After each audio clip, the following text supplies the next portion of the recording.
Alright. Welcome back guys, my name is Silent Core and this is my weekly countdown series. So today I'm going to be going over 10 things that I think GTA 5 did better than GTA 4. Now I recently did a video talking about 10 things I think GTA 4 did better than GTA 5, and I thought it was only fair to give the other perspective. And just for the record guys, I think both games are absolute masterpieces. There's things I love about both games, things that I don't love so much about both games, but I think they're both absolute masterpieces. So I'm definitely not saying that I hate one of these games by making these videos. These are all just for informational and entertainment purposes. Don't forget to leave a like on the video and help support this series, and also subscribe so you don't miss out on the next episode. So let's get right into the countdown. Alright, so first up in this countdown has to be customization. So in GTA 4, the only thing we could actually really customize was our character's clothing, and even then, Nico really didn't have a very big extensive selection of clothing, and this is basically what we had to choose from in the shops. But in GTA 5, we actually had a whole host of new customization added. We can get everything from tattoos, we can get haircuts that add more hair in some cases, and we have a whole variety of clothing, and that's been added in addition to an HM DLC that GTA 5's had. And we've got stuff like hats and glasses. Our characters can look in so many different ways. And then there's also vehicle customization, which is a whole other aspect to GTA 5. That's on a whole other level. You know, there's hundreds, if not thousands, of modifications that you can make to your vehicles, from upgrading, you know, your engine, your tires, underglow, just a huge array of colors that are available. And then also Benny's Original Moorworks added a whole new level of customization to our vehicles as well. And not to forget the weapon customization in GTA 5. You know, we can add silencers, laser sights, extended mags, scopes, camos, all that good stuff to our weapons. Next up is vehicle handling. Now vehicles handle very differently between GTA 4 to GTA 5, and one thing that GTA 5 fixed was the car handling that sometimes felt you were driving on ice in GTA 4. I do feel like GTA 5 is a little bit arcadey when it comes to handling. However, one feature that I've come to actually really appreciate is the fact that in GTA 5, when you flip your car, you're not completely screwed. You know, you can actually use your analog stick and flip your car back around and continue driving. Whereas in GTA 4, if you flipped your car, you would actually not be able to flip it back around, it would be screwed. So if you were in a mission and you're about to complete that mission and you took a turn too fast, or you crashed and flipped your car, you would quite often fail that mission because you'd be driving, you know, whoever gave you that mission's car, and because that car was destroyed, you'd fail the whole mission. So there's been a few moments when I was playing GTA 4 that I would destroy the car, and I'd have to restart the whole thing.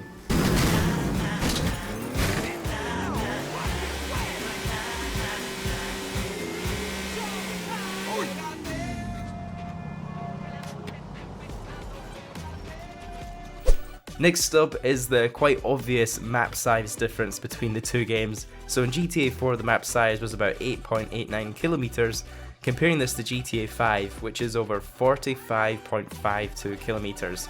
And that's actually over 5 times the map size from the last game. The GTA 5 map also featured a great variety of landscapes. You know, we've got trees, we've got lakes, mountains, deserts.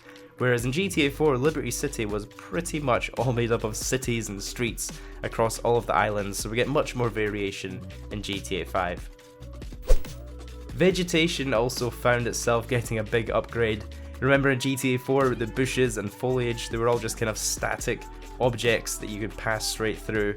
And in GTA 5, the difference is absolutely amazing. You know, the plants actually have kind of life to them. They move with the wind. Our bodies actually pass through them. It has an effect on the plant. Even if you drive a helicopter or a vehicle through them, it will have an effect on the plant. And yeah, it's just absolutely amazing the difference in the vegetation.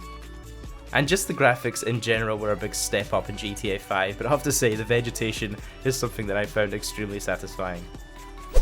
The addition of a first-person mode was also a very interesting one GTA 5 Next Gen and PC introduced, and I'll be honest, I don't really actively play first-person mode all that much. However, I do use it quite a lot for filming videos or when I want to have a closer look at stuff, especially sometimes in vehicles when I want to have a closer look at the dash or look around, and from time to time I guess it's kind of fun to play in first-person mode, but it's definitely an addition that I really like in GTA 5 and I would like to see continued in the GTA series.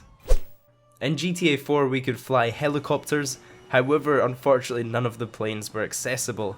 There was actually a lot of rumours going around about them being disabled due to the 9/11 attacks, since Liberty City was a representation of New York, and people were worried, I guess, about maybe people replicating 9/11 in the game with planes.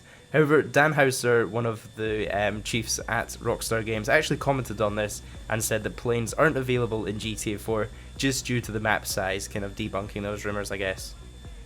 And that does actually make sense, because GTA 4 only has one airport, so there's not really even another airport that you could fly to. You'd just be sort of flying around this small map.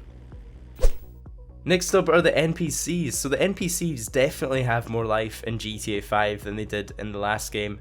And in GTA 4, if you watch the NPCs, they kind of just wander the streets aimlessly. Sometimes they'll be holding something or on the phone, but they'll just be kind of like wandering around and not have much purpose. However, in GTA 5, the NPCs have definitely got a whole range of more activities. You know, when you walk around areas, it looks a lot more realistic. Yeah, people kind of like hanging out more often, interacting with each other. And yeah, just generally they've increased not only the NPC density, but also the actual quality of the NPCs and the kind of AI of them. And it definitely helps GTA 5 feel like more of a lifelike, breathing city. But you can't smoke. In GTA 4, when you wanted to lose the police, what you'd have to do is actually escape the little wanted circle that would be created around you, and if any police would spot you, that circle would move and make you have to travel even further to get out of it. And even if you were out of the line of sight of the police and hiding somewhere, they would still know exactly where you are if you were still inside of that circle. However, in GTA 5, we can actually see what direction the police or police vehicles are facing, and that means we can much more easily evade the police. And you know, even if you're in the kind of vicinity that you originally wanted in, you could find an alleyway or maybe even a multi-story building to kind of break that line of sight and be able to escape the police without having to get out of that imaginary circle. So I think the police line of sight was improved in GTA 5. Next up, let's talk about underwater swimming. So in GTA 4 we could swim in the game, however it was only on the surface of the water. You could kind of dive under. And in GTA 5 we were able to actually dive down and do a whole new kind of aspect of diving with, you know, we could get diving apparatus, we could even get underwater vehicles, the Kraken, and do some deep sea diving. And to be honest, there's not a whole lot you can find underwater, apart from some sea creatures, I guess. And I actually managed to run one over here. I mean, the UN. I'm going in. Let me out. Clear. Blue team, word it. Hello, darkness, my old friend. But there is actually a few underwater Easter eggs around the GTA 5 map, and it is nice to be able to just simply duck your head under the water if you want to, as a getaway. And just the water in general has been vastly improved. Even the swimming pools look really super nice in GTA 5. And the 10th and final fact I wanted to make for GTA 5 is the fact that we actually have free DLC. So in GTA 4 we had 2 story DLC updates that we actually had to pay for. However, everything in GTA 5 has been 100% free, and we've actually had a ton of updates. If you look back to all the amazing updates we've had heists, lowriders, we've had offices, businesses, all this stuff has been 100% free. Now granted, the DLCs have gradually got more and more expensive, I guess, to encourage shark car sales, to increase revenue for Rockstar, but for a player that I guess can only afford the base cost of the game and can't afford any DLCs, it's actually a really awesome way to not segregate the community or separate the community from people that can afford DLCs and can't afford DLCs, and just have us all together in the same game. I think personally my favourite DLC so far still has to be Heists. Those were absolutely epic. And of course, I'm still hoping that Rockstar will still deliver the story DLC they promised all those years ago. So that was my 10 things that I believe GTA 5 did better than GTA 4. Let me know in the comments what your favourite aspect of GTA 5 is. Do you agree with my list, or was there anything I missed out that you think I should have added in here? Let me know down in the comments.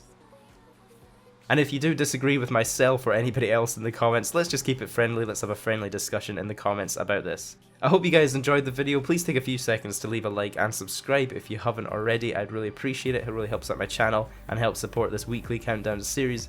I hope you guys have an awesome day, and I will catch you in the next video. Flipping cars, I did the scene. Flipping heist, yeah, with the team. You know me, got the antidote. I spit it sick up in Los Santos. Dodging missiles, dodging bullets. Coming at me now, tell me to pull it. I'm a G. DOA, silent core in GTA.